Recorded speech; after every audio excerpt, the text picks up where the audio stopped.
sto pezzo piace a tutti com'è, che tutti lo cantano tranne te. La vita che sogni è tutta un pacco come in TV.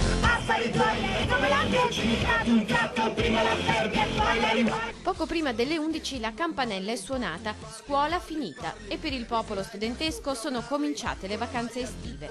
Sera la festa a Casale. Rap futuristico, rap futuristico. Gavettoni, un po' di goliardia, canti e per l'ultimo giorno di scuola 2013 anche alcuni mascheramenti, dagli hippie anni 70 alle antiche divinità greco-romane. Sono Ariana, la moglie di Bacco, che è il dio del vino e diciamo insomma delle feste, delle festività un po' più dionisiache della civiltà greca e romana. C'era il mio compagno che era Bacco, poi lei è Artemide, la dea della caccia. Avevo anche l'arco e le frecce prima, però. Li hai deposte? Sì, è stato divertente.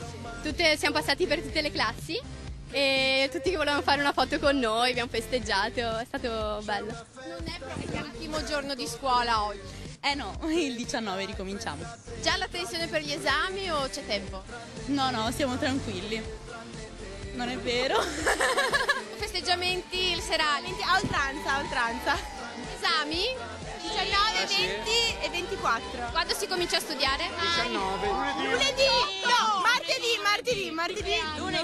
Martedì giuriamo che cominciamo a studiare. La prima prova scritta è il 19 giugno, la seconda mi pare il 20 e qualche giorno dopo la terza prova e poi a seguire gli orali. Una città invasa da spensieratezza e colore, dalle mura al salotto buono. Oggi Treviso era tutta per loro. Buone vacanze! Che sogni è tutta un pacco come in TV.